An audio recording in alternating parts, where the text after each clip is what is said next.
Bienvenidos amigos, otra semana más juntos aquí en Cuentos Humanos. Yo soy Gabriel y bueno, el día de hoy les traigo un autor que pues lo descubrí en estos días y me pareció bien interesante. Justamente de quien les hablo es Pablo de Santis, que es un escritor argentino, del cual me gustó un cuento que se llama La zona de influencia. Este cuento lo encontré en este libro de relatos, se llama Relatos Invisibles de la editorial Alfaguara, que le recomiendo mucho. Tiene una recopilación de autores latinoamericanos bien interesante. Y bueno, sin más, bienvenidos nuevamente. Y vamos con La zona de influencia de Pablo de Santis.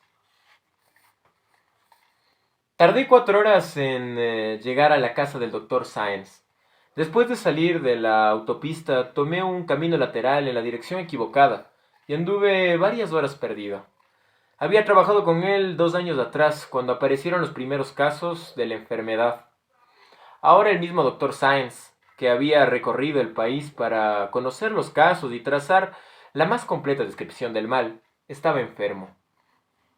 En esa época todavía no se sabía cómo se producía el contagio. La casa mostraba esos ligeros signos de deterioro, que aislados son insignificantes, pero reunidos conducen a la ruina. A pesar de haberlo tratado casi diariamente, no sabía nada de su vida. Sáenz era uno de esos científicos que dejan en claro, apenas uno los conoce, que su verdadera identidad está puesta en el trabajo y que todo lo demás es solo una apariencia que es mejor ignorar.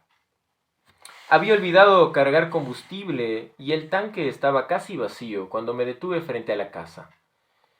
En una de las ventanas del segundo piso se asomó una muchacha. Aún antes de haberla mirado detenidamente, supe que era hermosa. Tenía esa clase de aura que se impone incluso a la lejanía y a la distracción. Llevaba un anticuado vestido azul. No me abrió la puerta la muchacha como hubiera deseado, sino la esposa del médico. Recordé haberla visto en un congreso, pero ella no se acordaba de mí. Como algunos periodistas se habían acercado a la casa, mostró reservas para hacerme pasar y solo aceptó cuando le hablé del trabajo que habíamos hecho en común con su marido. Me hizo sentar en un sillón y me sirvió un café en un pocillo que tenía una rajadura. Pensé que quería examinarme antes de permitirme ver al enfermo, pero en realidad solo tenía necesidad de hablar. Conversamos de conocidos comunes y de las ventajas de vivir en la zona, todavía libre de edificaciones. Cuando más tratábamos de ignorar la enfermedad, más invadía la conversación, y aún los comentarios triviales parecían metáforas del mal. Le pregunté cómo estaba su marido, si había mejorías. Ninguna. Con cada cosa que aparece, él se debilita más y más. ¿Son objetos reconocibles? Casi siempre sí. Algunos parecen a medio terminar. ¿Inanimados? La mujer vaciló. Quería responder otra cosa, pero dijo: sí, siempre. ¿Otro café? Fuimos a un cuarto apartado de la casa. La mujer golpeó antes de entrar y dijo mi nombre. Se oyó una voz débil. Aún así la voz sonó investido del poder. Sáenz estaba consumido. Los brazos con las venas marcadas mostraban señales de pinchazos inútiles. Tenía los ojos clavados en el cielo raso. Al principio no distinguí nada. Parecía hiedra o telaraña. Después vi los objetos envueltos en los hilos repulsivos. Una tijera, una fotografía de gente sin rostro, una rosa que crecía hacia abajo. Habían muchas otras cosas sin terminar. En general los objetos eran más chicos que los originales. También invadían la alfombra. Caminé con cuidado para no pisarlos. ¿Es una visita social o profesional? Hace tiempo que no sé cuál es la diferencia. ¿Le hicieron un pronóstico? Puedo sobrevivir 3 meses. La nueva droga que estábamos probando fracasó. Reduce la formación de objetos, pero no mejora al paciente. Provoca extrañas malformaciones. Las cosas se materializan gastadas, rotas. Miré a mi alrededor. Habían cosas en el piso, junto a la cama, pero no mucho más allá. Cubrían un radio de 3 metros.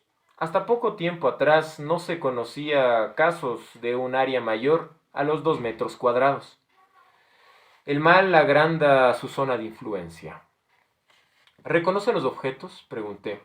Algunos, otros no. La enfermedad saca sus modelos de rincones remotos, de cosas que vimos al pasar. Estoy cansado, doctor. ¿Y la voluntad? No funciona. Intenté, pero no pude modelar nada. Si me dejan elegir, materializo la hoja de una guillotina y con un último esfuerzo la hago caer. Le costaba reír. Algo me consuela. Me toca morir en una época en la que somos una curiosidad, una aberración, pero no un peligro. Pero pronto la zona de influencia crecerá. Modificaremos áreas más vastas. La enfermedad solo tiene dominio sobre lo inanimado, pero no está lejos del día en que actúe sobre los otros. Usted mismo, ahí sentado, tratando de disimular la piedad, podría sufrir una transformación. Entonces tendrán que deshacerse de los contagiados. Al primer síntoma, una ejecución. Recogí del piso un pequeño libro infantil. Los libros eran poco comunes. Habían algunas palabras escritas y unas pocas ilustraciones de mediados del siglo XX. ¿Lo lleva para fotografiar? Tiene que hacerlo rápido. Apenas un objeto sale de la zona de influencia, se empieza a deshacer.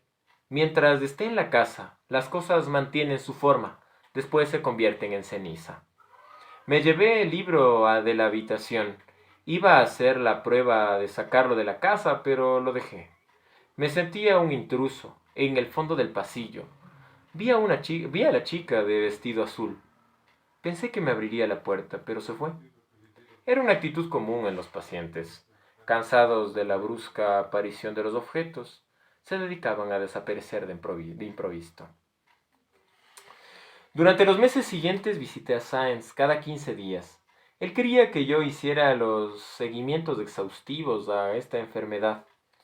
El hecho de saber que en la casa estaba la muchacha, y no solo el horrible proceso de destrucción, aligeraba mis visitas.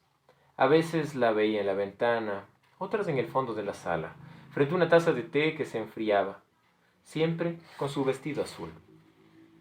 Alguna vez le hablé a Sáenz de su hija, pero no le di importancia. La enfermedad era su único tema. En junio, Sáenz entró en agonía y su esposa me llamó al hospital para pedirme que fuera rápido. Una congestión en la autopista me demoró más de lo acostumbrado. Me pareció que todos estos autos eran convocados por mis deseos secretos de llegar tarde y así evitar enfrentarme al moribundo. Pensé en la chica del vestido azul para hacer más fácil ese viaje. Cuando llegué, el médico ya estaba muerto. Su esposa dudaba un poco del carácter definitivo de la muerte, no por el dolor ni por la sorpresa, sino porque la enfermedad había acostumbrado a tal punto a la extrañeza que la resurrección le hubiera parecido un milagro trivial. Me hizo pasar al cuarto del fondo. No quedaba ningún objeto, la habían convertido en cenizas, que ahora se extendían sobre la cama y sobre el cuerpo. Con la muerte del dios, las cosas creadas se apagaban. Solo la mano derecha había quedado fuera de la capa gris, crispada en un gesto que parecía una orden. Abrí las ventanas. La casa ya estaba libre de la enfermedad y de la barrera que había impuesto entre nosotros. Ahora podía buscar a la chica del vestido azul. Le pregunté a la viuda por su hija y respondió que nunca habían tenido hijos. Recorrí en vano cuartos y pasillos hasta encontrar en un rincón del comedor la taza rota, el té derramado y la ceniza.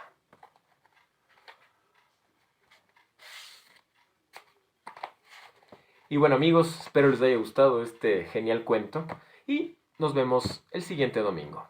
Chao.